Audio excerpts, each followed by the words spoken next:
At sa iba pang ulat sa ibayong dagat, U.S. Defense Secretary Leon Panetta nakipagpulong kay Afghan President Hamid Karzai. Afghanistan tumitindi bago ang idaraos na referendum. Narito ang mga globalita ni Edwin Eusebio. Nasa Kabul, Afghanistan ngayon si U.S. Defense Chief Leon Panetta. Ito'y para makipag-usap kay Afghan President Hamid Karzai.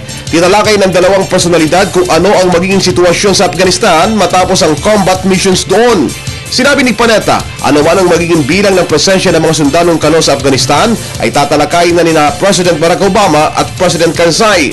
Ayon sa ulat, isa sa mga posibilidad ay ang pagpapanatili ng 6,000 mga GI Joe sa Afghanistan. Kinumpirma naman ni U.S. Defense Chief Panetta na tatagal pa hanggang 2014 ang U.S. troops sa Afghanistan. Samantala, naglunsad na ng final rally sa mga taga-suporta at katunggali ni Egyptian President Mohamed Morsi. Ito ay bago ang referendum na naghahati sa pananaw ng mga Egyptians. Hinggil ito sa pagpapatibay ng bagong saligang batas ng Ehipto. Nagkaroon na ng mga serya ng demonstrasyon na kadalasang nauuwi sa karahasan ang Cairo at iba pang syudad sa Ehipto sa nakalipas na 3 linggo. Ay 8 tao na rin ang napatay at dandaan pa ang nasaktan sa mga karahasan sa lansangan sa Egypt. Itinatanong sa gagawing referendum kung tanggap ba o hindi ng mga Egyptians ang pangunahing nilatag na batas bago ang halalan doon sa susunod na taon.